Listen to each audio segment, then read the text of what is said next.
Assalamualaikum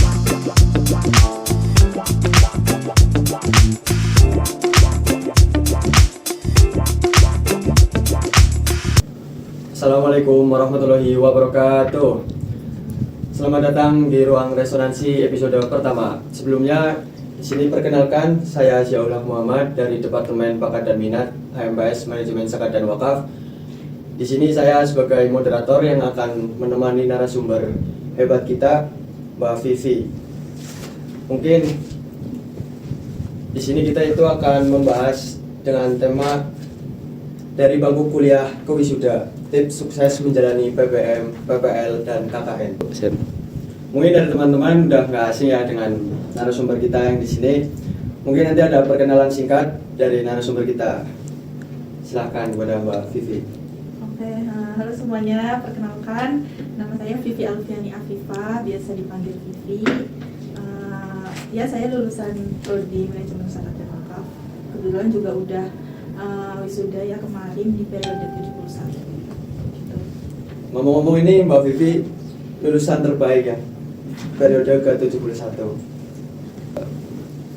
Nah sekarang mungkin kesibukan dari Mbak Vivi itu apa Mbak setelah lulus ini?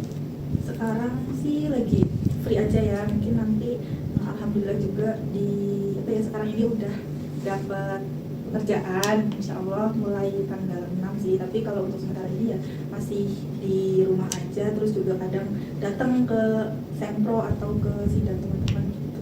Sama paling di rumah bantuin ibu kayak bikin pesanan gitu sih. Kan di sini kita juga ada temanya ya Mbak. Temanya itu kan tips sukses menjalani PPM, PPL, dan KKN.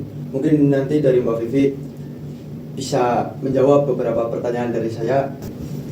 Mungkin kita langsung aja masuk ke segmen yang pertama. Segmen pertama itu membahas tentang PPM dan PPL.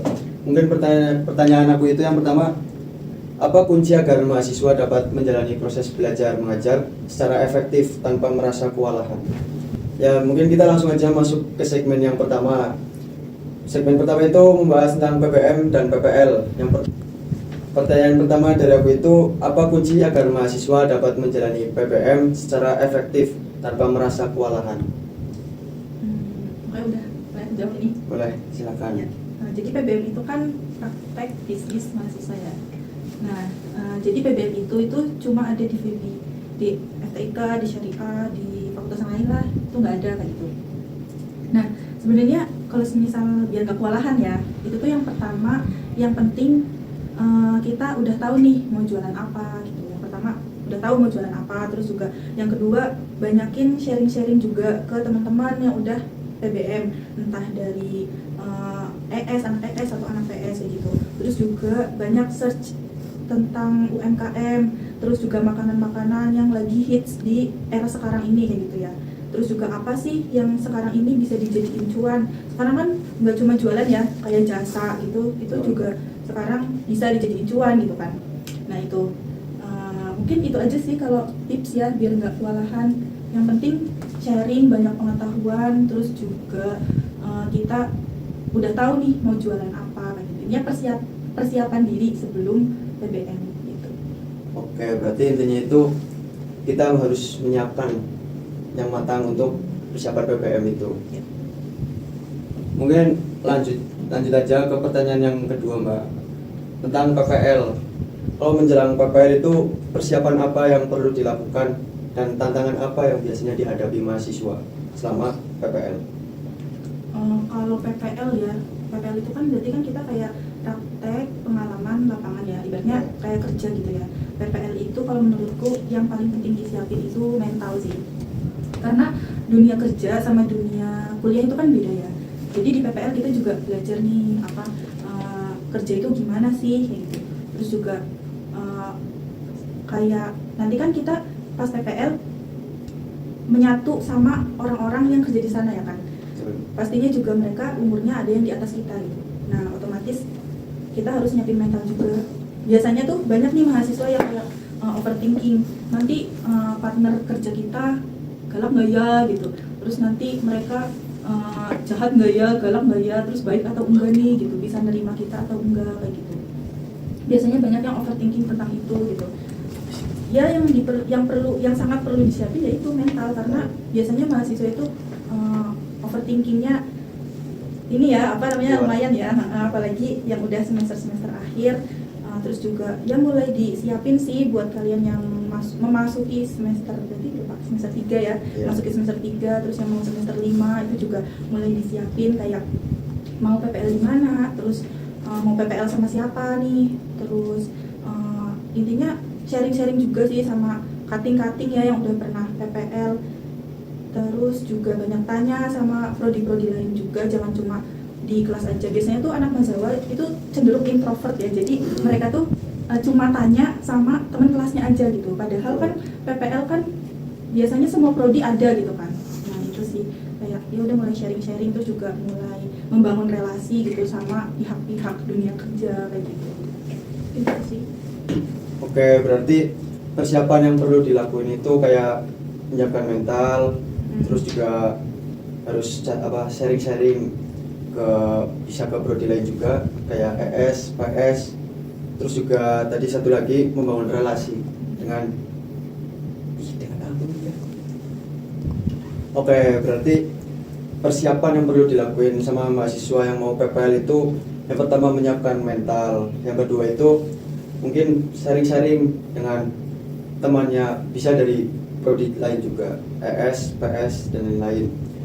Terus juga satu lagi itu membangun relasi ke dunia kerja. Mungkin tadi ada yang kurang yang bahas tentang tantangan mahasiswa yang dihadapi selama PPL.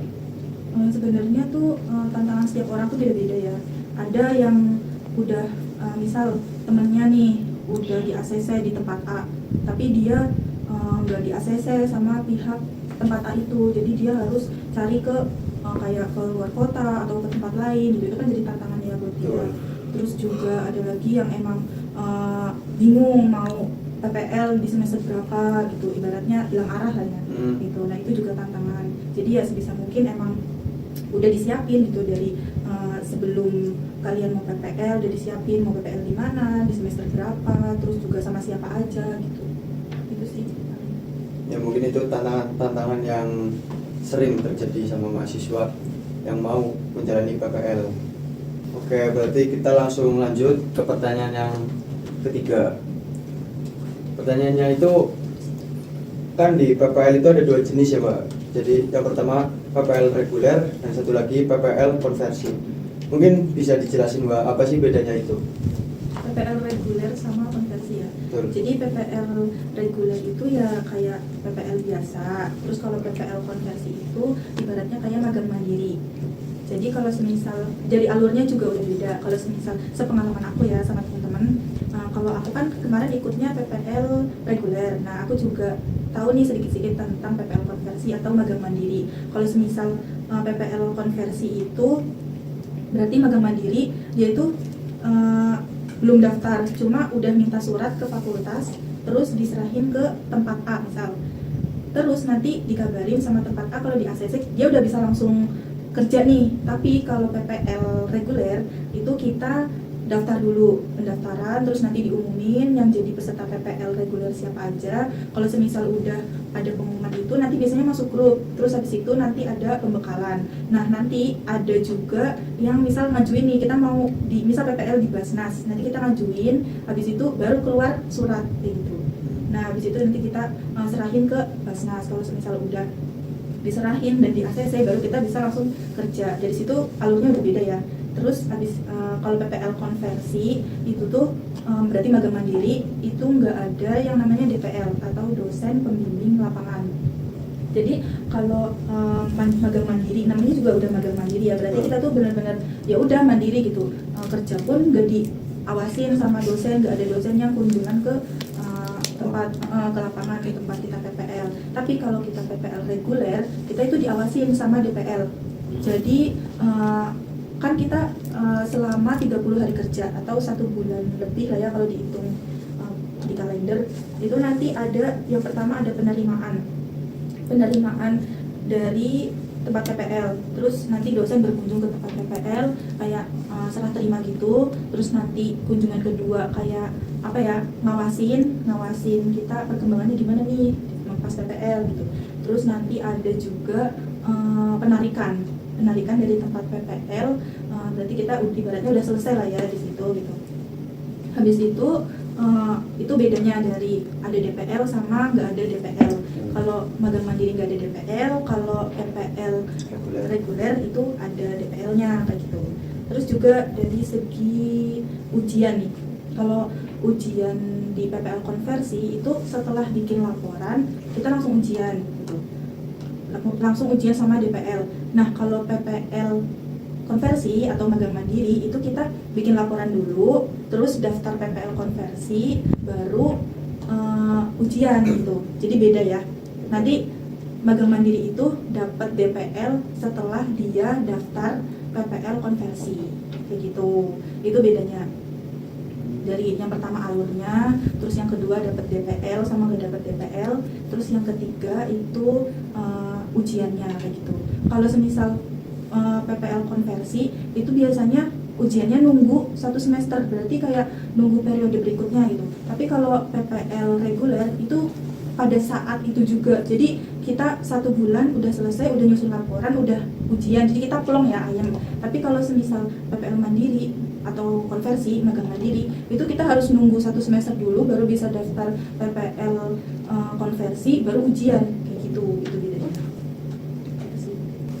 Oke, mungkin dari kemarin buat teman-teman yang bertanya-tanya tentang bedanya PPL reguler dan PPL konversi, mungkin tadi udah terjawab ya. Mungkin itulah alurnya. Jadi mungkin segitu aja. Jadi langsung lanjut ke segmen yang kedua. Oke, kita lanjut ke segmen yang kedua, Mbak. Seputar KKN nih. Jadi yang pertama itu menurut Mbak Vivi ini seberapa penting KKN bagi mahasiswa dan apa manfaat terbesarnya yang didapatkan? Oke, seberapa penting? Yang pasti penting banget ya. Betul. Bagi kita sebagai mahasiswa gitu kan. Terus manfaatnya yang pasti banyak banget. Mungkin beberapa sih yang aku sebutin itu juga mungkin masih kurang gitu. Yang pertama, kita belajar bersosialisasi sama orang baru tentunya. Terus yang kedua, kita juga belajar bermasyarakat, bersinggungan langsung nih sama masyarakat. Terus yang ketiga, kita belajar manajemen waktu. Mungkin aku sedikit cerita ya tentang KKN. Boleh. Dulu waktu aku KKN itu kan kalau kita KKN, kecuali KKN yang kampung zakat itu pasti satu ini ya, satu prodi. Tapi kalau KKN reguler itu kita dari berbagai macam prodi gitu. Dari berbagai macam prodi, fakultas itu dijadiin satu kelompok. Yang awalnya aku ngerasain sendiri sih, awalnya tuh kayak takut nggak sefrekuensi, terus juga takut nih kalau nanti gimana ya, nanti mereka bisa membantu kita nggak ya, terus nanti kita properan kita satu pemikiran apa enggak gitu. Nah itu awalnya pasti kayak gitu, tapi alhamdulillah waktu aku KKN, alhamdulillah dapat teman-teman yang frekuensi, terus juga dapat teman-teman yang ternyata pemikiran kita itu ya satu jalan gitu, walaupun ya emang sering ada ya namanya juga di kelompok ya pasti ada perbedaan pendapat. Tapi overall ya ini sih seru gitu. Pokoknya pengalaman KKN tuh pengalaman yang level tingkat keseruannya itu paling tinggi, walaupun banyak orang barunya gitu, tapi alhamdulillah seru banget.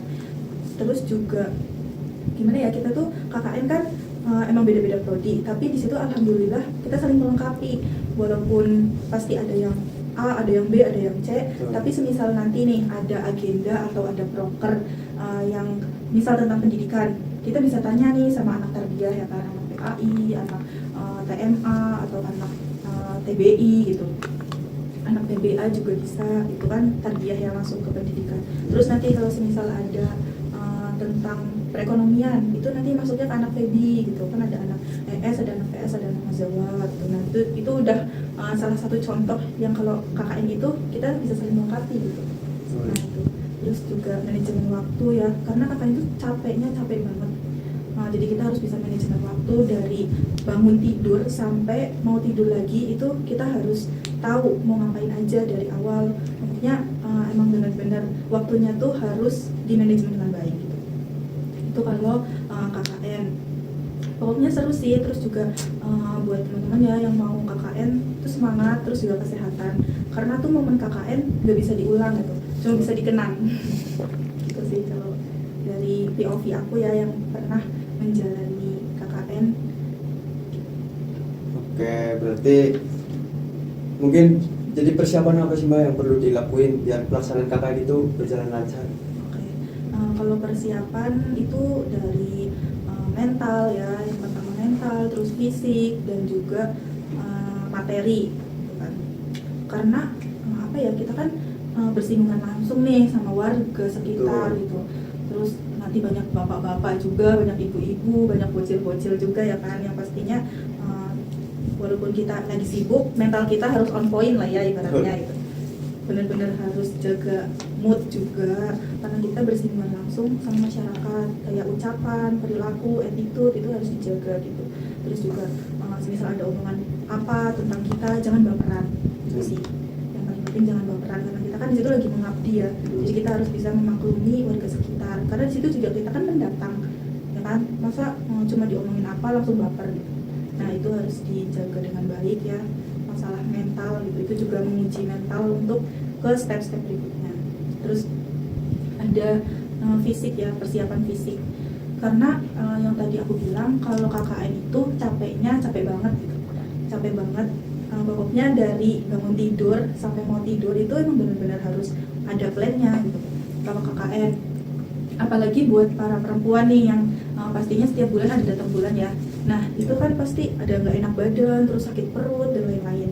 Nah itu fisiknya juga harus dijaga. Terus buat yang punya riwayat penyakit itu harus sebisa mungkin lah ya komunikasiin juga ke teman-temannya biar di situ saling menjaga. Terus juga bawa obat-obatan pribadi. Semisal punya riwayat penyakit kan takutnya di apotek nggak ada obat yang kita butuhin kan. Jadi sebisa mungkin ya bawa obat-obatan pribadi dari rumah gitu. Terus yang selanjutnya itu tentang materi ya, persiapan materi. Ya sih, semua hal itu bukan tentang uang ya, tapi segala hal itu butuh uang ya kan. Nah jadi sebisa mungkin ya kalau semisal KKN diirit-irit kayak gitu, diirit-irit, terus juga manajemen keuangannya, manajemen pengeluarannya itu benar-benar harus diperhatikan. Apalagi nanti di sana beli kuota juga, terus jajan juga, terus nanti ada kebutuhan pokok, terus belum juga iuran buat face identitas KKN, terus buat kebutuhan prokeran. Nah itu kan dari uang pribadi kita gitu kan. Nah itu harus di manajemen dengan baik kayak gitu. Itu sih kalau menurut aku. Terus juga persiapan juga ya, kalau di setiap desa itu tuh punya adat dan istiadat yang beda-beda. Jadi kita sebagai mahasiswa harus bisa saling menghargai, terus saling menghormati juga. Namanya juga adat istiadat ya, kalau semisal itu juga kita harus menjaga gitu loh. Jangan kayak semisal nggak suka ya udah dipendam aja sendiri gitu, karena apapun yang berpotensi menghalangi atau menghambat kegiatan kalian itu ya kalau bisa di ini dulu lah ya, disimpan dulu gitu. Pokoknya sebisa mungkin kalau mau ngapa-ngapain, mau melakukan aktivitas apa itu harus berdoa dulu, saling mengingatkan kayak gitu. Mungkin itu sih dari aku untuk persiapan teman-teman yang mau KKN. Ya mungkin itu ya teman-teman, buat kalian yang mau menjalani KKN, mungkin itu tadi persiapan yang perlu dilakukan agar pelaksanaan KKN itu berjalan dengan lancar. Nah Mbak, kan kalau KKN itu kan mungkin banyak berbagai macam karakter ya teman-temannya. Nah mungkin itu gimana sih cara menghadapi tantangan di lapangan, sekaligus menjaga kekompakan tim selama KKN? Oke. Kalau itu sih yang penting ya, yang paling utama, yang pastinya komunikasi yang baik harus benar-benar dijaga untuk menjaga kekompakan.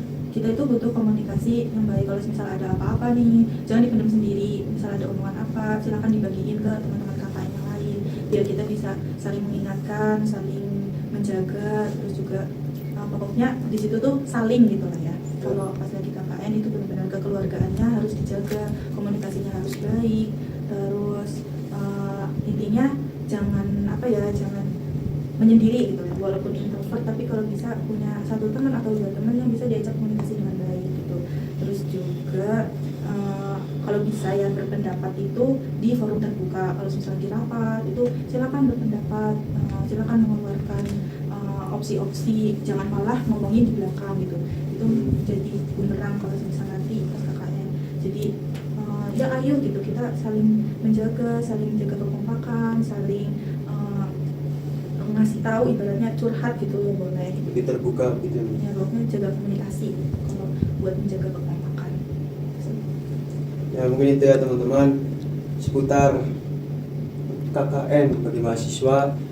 Buat mahasiswa yang besok mau menjalani KKN, mungkin itu persiapan yang perlu dilakuin, dan mungkin tadi udah dijelasin ya tantangan, terus cara menghadapi tantangannya, mungkin itu bisa dihindari besok. Oke, mungkin kita langsung masuk ke segmen yang ketiga ya Mbak. Mbak Vivi ini kan termasuk wisudawati terbaik, wisuda periode ke-71 ya Mbak. Nah, mungkin ini kita akan membahas seputar lulus tepat waktu. Jadi yang pertama itu seberapa penting sih lulus tepat waktu Mbak, dan apakah sejak awal kuliah itu Mbak Vivi udah merencanakan atau menargetkan hal tersebut? Oke, seberapa penting, yang pasti sangat penting ya. Terus juga kalau menargetkan pasti kita harus punya target ya dari awal perkuliahan. Aku itu target lulus 3,5 tahun atau 7 semester. Tapi qadarullah ya meleset 2 bulan, jadi mungkin sekitar 3,7 tahun, berarti 3 tahun lebih 7 bulan. Nah, itu aku kenapa sih bisa meleset gitu, mungkin ya karena juga aku ikut organisasi, terus juga aku aktif udah dari semester 1 nih, aku ikut organisasi kepanitiaan pertama, terus lanjut di semester 2 aku ikut HNPS, terus lanjut lagi aku HNPS itu 2 periode, habis itu lanjut di semester akhir semester 6 sampai 7 aku ikut Dema Febi, terus ada ikut ekstra juga, jadi ya emang penuh dengan organisasi gitu ya. Jadi mungkin itu sih yang bikin meleset, tapi ya alhamdulillah jadi dapat pengalaman, terus juga alhamdulillah juga masih bisa lulus tepat waktu begitu. Jadi di semester 7 aku target walaupun aku nggak bisa 3,5 tahun, setidaknya aku bisa lulus tepat waktu. Dan alhamdulillah kesampaian lulus tepat waktu, bahkan 3,7 ya, nggak sampai 4 tahun gitu. Terus juga aku walaupun banyak ikut organisasi, sering ikut rapat dan lain-lain, dan alhamdulillah dari sempro sampai wisuda kemarin selalu pecah telur sama satu teman aku teman kelas. Itu sih.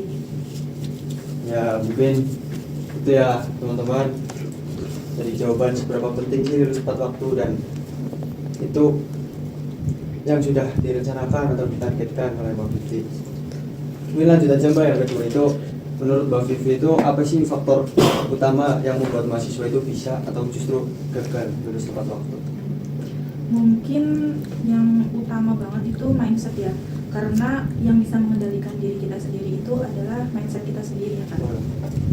Nah kayak misal nih kita mau PPL, PBM, KKN, itu kan yang mengatur pikiran kita sendiri ya kan. Itu memang harus udah ditargetin dari awal kuliah, mau PBM di semester berapa, terus KKN dan PPL di semester berapa. Nah itu juga harus udah dipikirkan dari awal gitu. Terus juga mindsetnya tuh jangan yang kayak apa ya, ibaratnya ikut-ikutan. Terus apalagi misal kita udah semester akhir nih, benar-benar mindset kita walaupun sibuk organisasi, tapi semisal kita mindsetnya mau lulus tepat waktu, pasti kita bisa gitu kan.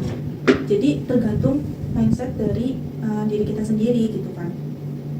Ya walaupun apa ya, aku banyak ikut organisasi dan termasuk orang yang sering di stand gitu kan, tapi aku juga di dalam proses itu aku sering bersinggungan langsung, sering berinteraksi sama anak-anak Dema yang mereka tuh benar-benar berubah mindset aku sebagai anak Mazawa gitu kan. Apalagi anak Mazawa itu kan bukan dominan ya, apa ya, kebalikannya dominan lah ya. Nah itu benar-benar jarang banget yang ikut Dema juga. Waktu itu di periode aku cuma 3 kalau nggak salah, cuma 3. Terus di situ aku alhamdulillah banyak sharing-sharing juga sih sama teman-teman Dema, sama BPH Menteri. Mereka tuh kayak apa ya, amis-amis banget gitu. Jadi aku pikirannya pun terbuka, kalau semisal mereka bisa, pasti aku juga bisa gitu. Terus juga banyak ini sih, banyak tanya-tanya sama anak Dema, gimana nih cara biar PPL, PBM, KKN jalannya mulus, terarah kayak gitu. Nah itu aku banyak sharing-sharing sama anak Dema gitu, karena aku emang dulu waktu semester akhir ya itu lebih banyak berinteraksi sama anak Dema kayak gitu. Jadi mindset aku pun terbuka gitu, karena ya kalau sepengalaman aku, anak-anak mahasiswa tuh pada nggak mau ikut organisasi karena takut nanti di semester akhir kewalahan gitu kan. Padahal tuh aslinya enggak. Pengalaman kita di organisasi justru ngebuka mindset kita biar jadi lebih baik lagi, terus biar bisa lulus tepat waktu dan lain-lain gitu. Dan itu udah terbukti di diri aku sendiri gitu. Jadi buat kalian, buat teman-teman yang emang anak mahasiswa tapi takut buat lanjut organisasi di semester akhir, itu enggak jadi halangan kalian lulus tepat waktu gitu. Justru itu membuka pintu kalian biar mindsetnya itu terbuka. Gitu sih. Ya mungkin itu ya teman-teman, faktor utamanya itu menurut Mbak Vivi itu mindsetnya. Terus habis itu baru kita sharing-sharing sama aktivis mungkin. Terus mungkin lanjut aja ya Mbak ke yang terakhir, apa tips yang paling efektif agar mahasiswa tetap konsisten mengejar target kelulusan? Mungkin ya menurut aku ada beberapa sih. Yang pertama, jangan males ngerjain skripsi. Terus juga yang kedua, jangan takut buat melalui proses-proses di semester akhir. Karena banyak nih dari teman-teman juga yang biasanya udah ACC sempro, udah ACC sidang, tapi masih takut nantinya dikasih pertanyaan sama dosen penguji yang nantinya dia nggak bisa jawab gitu. Padahal skripsi itu kan tulisan yang kalian tulis sendiri ya kan, tanpa joki, jadi pasti bisa gitu, kecuali kalian joki. Nah itu mungkin beda lagi ya, beda cerita. Nah kalau misal kalian emang tulis sendiri, pasti otomatis bisa jawab gitu, dan pasti lulus gitu kan. Jadi jangan takut, jangan overthinking ya. Kebanyakan dari semester akhir itu overthinkingnya berlebihan ya teman-teman. Itu dikurangi overthinkingnya. Terus juga banyak membangun relasi juga nih, kayak misal mau kompre gitu, pasti kita butuh teman buat tanya-tanya tentang pertanyaan-pertanyaan kompre apa nih yang bakal keluar gitu. Dan itu jangan cuma di lingkup anak mahasiswa aja, tapi kita harus memperluas relasi ke anak-anak prodi PS, ES gitu, yang emang satu fakultas, yang satu angkatan gitu. Kita banyak sharing-sharing, ke cutting juga boleh gitu. Nah nanti pengalaman kalian kan juga bakalannya dialami juga nih sama adik tingkat kalian, nanti kalian bisa cerita gini-gini kayak gitu.